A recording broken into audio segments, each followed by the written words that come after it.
Hi, everyone. Just waiting for our guests to join, so give us 1 minute. Hi, Anna. Hey, how are you? I'm good. How are you doing? Very good. Hi, Christie. Hi, everyone. How are you guys? See? Good. I'm so excited that we're all together to talk registry. Yes. So excited. I also have Bo right next to me to Oh say my parents and say hi before Dad takes him. Yes, we wanted to see all the babies. Bring baby Bo in. Thank Oh my you. Congratulations. Real life moment, so they're out of here. It's the real life. So thank you both so much for joining. We're going to be talking about all things registry today. So really how to build the best registry so that you have everything you need once baby comes, because I know how exhausting and hard it can be to create a registry with all of the research that you have to do, and there's just so many choices. So we're here to make it easy for you and tell you exactly what you need and also what you don't need. We are all mothers, so I'll let you guys introduce yourselves as well. I'm Melanie Bond. I'm the Director of Brand and Community here at Nanit. I have an almost 1-year-old daughter. She's actually in her nursery right now trying to go down for a nap. I can hear her yelling. Oh, good. Anna, do you want to introduce yourself? Yeah, I'm Anna at Cerebelly. I oversee our brand marketing and partnerships, and I have a 2-year-old daughter who is currently napping right now, but it is definitely a toss-up. But excited to be here. Awesome. And Christy? I am Christie Ferrari. I'm a psychologist, boy mom of 2 now, of the youngest you just saw, and a blogger for almost 10 years. Amazing. So I think it's great when we have a mix of ages, and also it's awesome, Christy, that you have 2, because I feel like there's so much you learn from what you actually need after your first. So going into your second, I can't wait to hear your perspective around like what the must-haves are, especially for people who want just a smaller registry with not too much stuff. I think that'll be great to get your input on that. A couple housekeeping items. We are running a giveaway. So if you email social@nanit.com with a link to your registry, we will be picking one winner, and they'll be winning a Nanit, Cerebelly items, and a mystery gift as well. So definitely email us throughout the live to be registered to win, and we'll be announcing the winner after the live ends. So yeah, let's get into it. I would love to hear from you what your 3 must-have baby items are that everyone should add to their registry no matter what. Of course, for me? Yeah, you go. Okay, so I definitely, especially since I just went through it, and I currently am going through it, is sick day essentials, okay? I mean, the thermometer, the aspirator, the saline spray, the going to get sick, and the last thing you want is to have to like go figure out how to get to the store to get all of these things. And babies can't breathe through their nose the first year, so having like a really good like suctioning device for their nose and saline spray is really important for like their health. I mean, Bo, our 2-month-old, got sick at 3 p.m., developed congestion, and we were in the hospital by 7 p.m. So like you really want to have a really good suctioning device, and that's really been like the number one thing that's helped him as he's been sick the last 2 weeks. So I would say make sure to have that kit, make sure it's easily accessible so you're not figuring out where everything is when that happens. Then obviously, hello, a Nanit baby monitor. We love ours. I think just the fact that it's portable makes it really nice, because oftentimes like you'll have a baby monitor and then you'll kind of like, what do I do if I'm like going to grandma's house or somewhere else? So that's really convenient. I really also love that you can on the baby monitor as well, because while we've been dealing with like anxiety and sick, you know, that gives them peace of mind. So I love that, you know, the Nanit incorporates that as well. And then I would probably say some type of like bouncer or carrier, because you need to be able to like shower. You need to be able to do other things. You're not going to have the baby on you all the time. So I would say those are like my top 3 must-haves. love it. I agree with all of them. Anna, would love to hear from you. Yeah, absolutely. So, I mean, I definitely agree with all three that you mentioned. I need to come up with three new ones. I will say the function of the Nanit, of having the breathing band on there, was a game changer for us when we switched from a bassinet and a snoo to having in the crib, because you really feel like you're not strapped in, and having that option from a Nanit was crucial for us. Mhm. Absolutely crucial. I feel like with the sickness getting all stuck in that now. I'll say one thing that I didn't do the first time that I would absolutely consider for the second, that I've been thinking about a lot lately and just with friends asking, is I was definitely that mom that was ambitious enough to want to make all of my own baby food. I was very adamant that I would not buy anything. But of course, as a working mom and even just doing anything in life, I realized how quickly it was to not, how unsustainable it was for someone like me. And I think a lot of people are used to having formula on hand, always as a backup. If you're planning on breastfeeding or if you're planning on whatever it is, you never know how things go. But one thing that I would definitely think about next time is having baby food on hand, because when you start that feeding process, unless you're trying everything or you're traveling, it is so absolutely hard, and to think about having that convenience. So just like a small plug, but that's one thing about Cerebelly that I think has been really great, that we've seen a lot of people add to their registries, is starting to add shelf-stable baby food. We are free from all preservatives, just makes it really easy to pack it on a go, and you know you're getting all the nutrients that you need for their development. And then the other things that I think are absolutely must for me might be like some things for moms. I think one thing that I've seen more moms ask more now is things like gift cards to like your local Target or your local store, something that you never know, the things that you need last minute, or Amazon gift cards. It's always the last minute things that you don't think about. And I think that can be applied to like the nose aspirator and things that you need for sickness. But those I think are all like must haves for sure. Yeah, I agree. I think the theme here is a level of convenience Mhm. and thinking about like how you can make your life easier after you have this baby. And so absolutely, obviously agree on the Nanit. I think for me, what I love most about it is the ability to have all of my baby's sleep data right on my phone. So it sounds so silly, but before I had a baby, I was like, oh, I would absolutely remember when I put her down for a nap or when she woke up last. But I swear, those first couple of months, and even now, a year Mhm. in, I will be like, wait, what time did she wake up? Like, I don't remember. So I don't know when she's supposed to have her next nap, especially before they're on a consistent schedule. So that was such a lifesaver for me to just be able to open the app and say, oh, okay, she's going to wait for 45 minutes. Like we still have 15 or 30 minutes before she, should be getting tired again. So love that about the Nanit. And I totally agree with you about the food piece. I think that is something that I didn't really think about as much when I was Me building neither. my registry. And then I was thinking about starting food with her, and I had to kind of start all of that Overwhelming. research again. Exactly. And having food that is healthy and safe for your baby I love how it's shelf stable. We have Cerebelly in our pantry right now because I can just grab it on the go, especially if we're going to be out for a couple of hours. I don't have to worry if it's going to be need to keep cold or anything like that. So I think that is something that people should definitely think about when they're building their registry, so you have it ready to go and it's not something that you need to start from scratch at that like 6 month, Yeah, 4 to 6 month point when you think about feeding, definitely. starting to feed them solids. And then the last thing for me that I have absolutely loved is our Duna car seat. So I've heard such good things. yeah, so I bought it on a recommendation from a couple of my friends who were like, you absolutely need this. And I think for us, it was such a game changer because it was so easy for me to go out by myself with her because I could take her Mhm. out of the car and then it automatically turns into a stroller, like the wheels just come out. So it's not like me having to get out of the car, put a stroller together, and then put her on that stroller. So it just made quick trips, especially when I was by myself, much easier. Mhm. But I would also agree with the baby carrier piece too. I didn't think I would use it as much, but I definitely love our baby carrier, even around the house. Like when I'm trying to get something done, I use it all the time. The baby So carrier is also life changing when you have a 2-year-old I and was the just baby. gonna say that.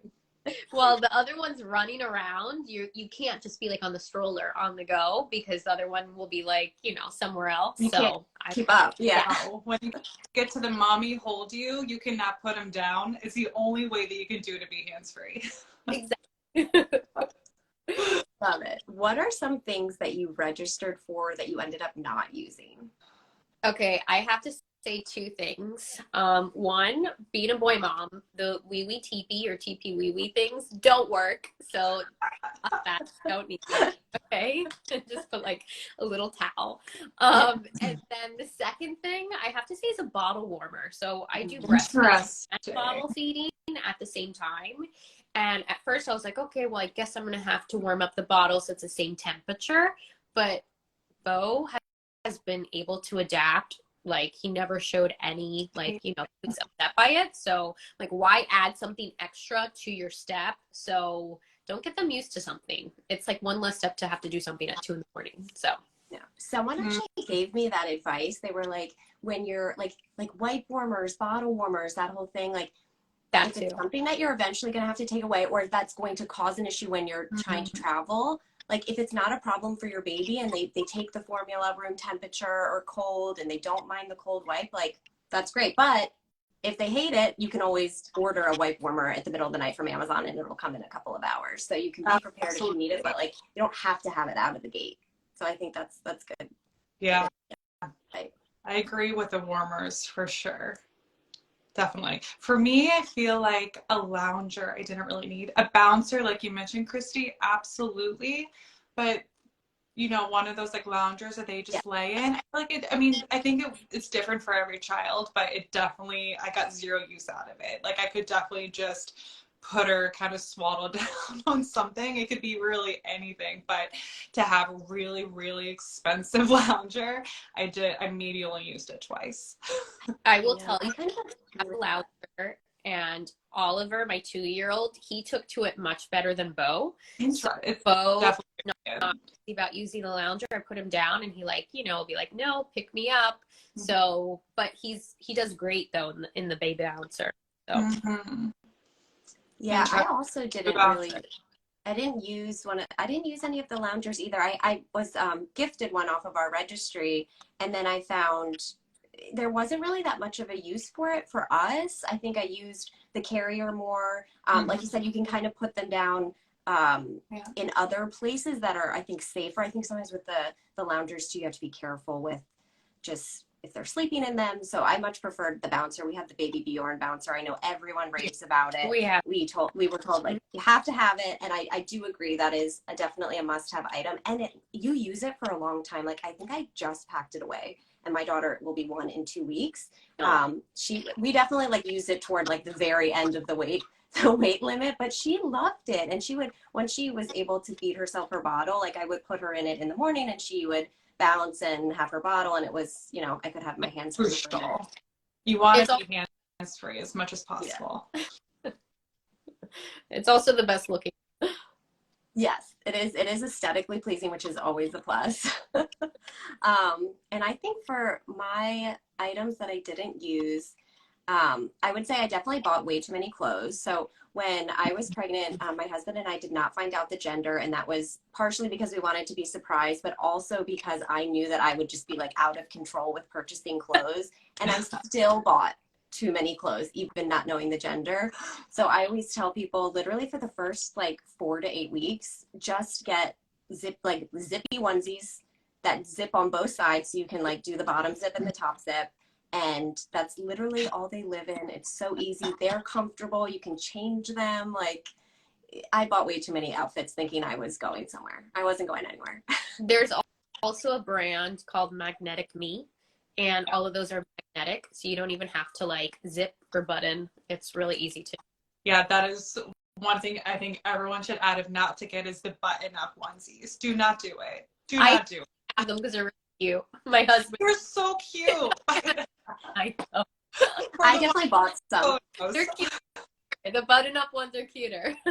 Yeah, I bought so many buttons. What even people told me like, don't do that. You're gonna hate it. And I was like, I like the pattern. I still got them, but I regretted it. But you'll find that I even for myself too. Like I bought the button ones that were cute, and I would always reach for like the zipper ones. Like we had a lot of angel deer and kite baby because it's so soft and it stretches, so it lasts a long time, which is nice. So I feel like my daughter was literally wearing like 0 to 3 months. Like she could still fit in the kite one, but she was wearing like 6 to 9 in other pajamas, which is crazy. I will tell you another thing is when it comes to the clothes, Pima cotton, Pima, any like onesie that's with that material is the softest.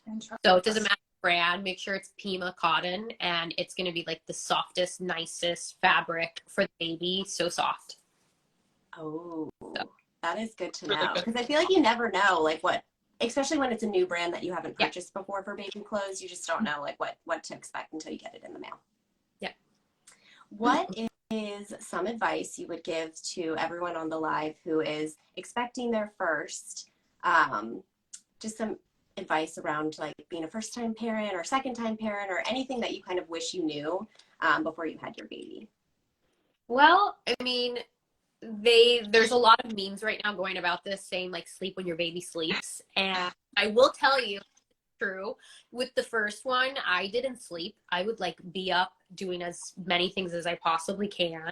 And now I will actually go to bed when Bo goes to sleep. So when he goes to sleep around 8 o'clock, I go to sleep. That's the only way that the next day I'm able to be like the best me and be able to like multitask and all of that. So I don't try to like stay up till like 11 o'clock at night getting last minute things done. I try to like squeeze it in the next day. But I will tell you that, especially in the first few months, when there's these wake ups like at 2 o'clock in the morning, 4 o'clock in the morning, it's really essential to like survive those. Yeah, I think that is so true. What do you think, Anna? Yeah, definitely agree with that. I think kind of along with that, for me, my biggest advice would be you need to take care of yourself as a mom before you take care of a baby. And I know everyone says that, but I'll never forget just being so caught up in it, being so worried about the baby 24/7 that I refuse to take walks. I refuse to take time for myself. But truly, like that's when you get more and more overwhelmed, is when you're so caught up in it. So to take that walk by yourself, or to accept that help from someone. It's like, let me watch your baby so you can go take a shower. Say yes. Like embrace any help that you can get. And you're not a bad mom for needing that time alone. Because I think everyone gets caught up in all this guilt, and it's so real, but being able to kind of let that go so you can take care of yourself is truly, I think, the best way to be the best for your baby. I totally agree. I think the fourth trimester is just wild, and you can prepare yourself for it, which I think is so important, but you'll just never know how you're going to react until you have your baby. And I imagine it's different with each baby too, you know? So I love that advice around making sure that you take care of yourself, because if you're not well, then it's going to be very difficult to take care of your baby. And I also think it is so hard not to compare your journey, your experience, your baby to other people, especially the world we live in. You can easily see everyone else's lives. And I remember for me personally, my daughter was very small when she was born. She was only 5 pounds, and I like spiraled out about it.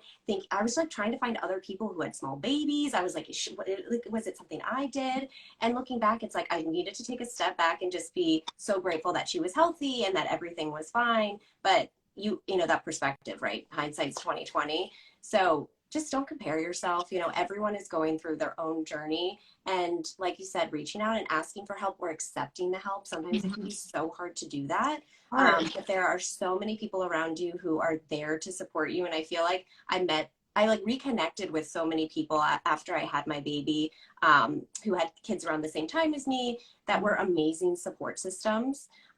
So you'll get to meet new friends or rekindle old friendships, which is nice too. Definitely. Totally agree. I also had a small baby. Oliver was 4 pounds when he was So tiny. Mm-hmm. And it's crazy because then they like all of a sudden overnight they're like not tiny anymore, and I'm like wishing, I'm like, oh, I missed when she was so little. Yeah. He's now 2, and I compare him to the baby, and I'm like, wow, what like a huge difference. They catch up. Yeah. So did you experience like a different, like your 4th trimester, was it very different from your first baby to your second? Most certainly. It was like adapting into a new role as a parent. So I didn't know what that looked like in any means. So I was incredibly anxious about everything. And the added fact that he was small made it so much worse. And then this go around, I mean, I had, thankfully, you know, a healthy baby. Now I'm sick though. I have been a lot less anxious, but then of course when he got sick, I was like, oh gosh, but things are, you know, better now. So definitely I feel much more comfortable second go around, because I kind of know what to expect, even though it's a totally different child. Right. Do you feel like you were less anxious this time around because you had just a better expectation of what to expect? I've always been curious about that because the first time was totally. And now I look back and I'm like, oh my gosh, it's all about perspective. Now I'm like, oh my gosh, how did I not think I didn't have time? Now it's just like, it makes everything worse having like a second one. There's less time for everything. Yeah, and I imagine you can really like enjoy all of the little moments. Like there were so many moments that I look back where I'm like, oh, I should have enjoyed that, but I was just like wanting to like not get to the next phase, but it's almost like, oh, I want her to do this next, and I want her to like, you're looking forward to that next milestone, and then so sometimes you're not like appreciating the moment you're in. And then now I miss like those newborn cuddles when they'll just like nap on you. My daughter won't nap on me anymore, and I'm like, oh man, like I missed out on like enjoying the last of the naps together, you know? 100%. Now I'm like, don't grow up. I'm like, I don't want, like, we're no, about we can freeze you. And I'm like, no, I don't want you to get out of newborn clothing. My husband's kind of like, I think this is starting to get tight on him. I know, you never realize like all of the random things, like transitions that happen in parenting that you don't think like will be sad. Like when I transitioned out of the newborn car seat into the convertible car seat, I was like, oh my God, this is so sad. I brought her home from the hospital and now I'm taking it out of the car. It's just like these things hit you out of nowhere. Yeah. Well, this has been such a lovely discussion. Is there any parting advice or guidance you want to share with our audience, baby or registry related? Not that I can think of at the moment, but always feel free that you can reach out to me for anything. I try to normalize our daily struggles. I was literally joking this morning. My son, 2-year-old, had his leg stuck in the crib. Okay. And I had to get it out and I almost called the fire department. Thankfully, I'm joking about it now because nothing happened, but like, I try to keep it as real as possible. So always feel like you can just reach out to me for support in any aspect. Yeah. That is so amazing. I would say definitely also just looking ahead, we know how quickly the feeding journey can creep up between 4 to 6 months, and can be very overwhelming and very stressful. So same here, people can reach out to Eat Cerebelly, and we're happy to give any sort of advice. We have tips, resources, all about that feeding journey.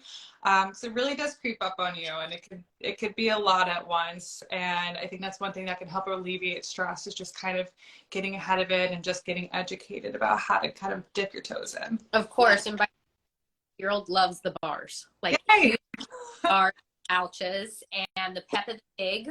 Great marketing because he loves Peppa, and he just reaches for it. Peppa bars. I will say we are coming out with better and updated bars very soon, so we'll make sure to send them to you soon. Thank you. Well, thank you both so much for your time. I learned so much, which is always great. That's why I love hosting these. And just one quick reminder, don't forget to email us social@nanit.com with a link to your registry, and we'll be picking one winner to win a Nanit, Cerebelly, and one other mystery gift from your registry. So send them in. We'll be announcing later today, I believe. Amazing. Thank you so much. Bye.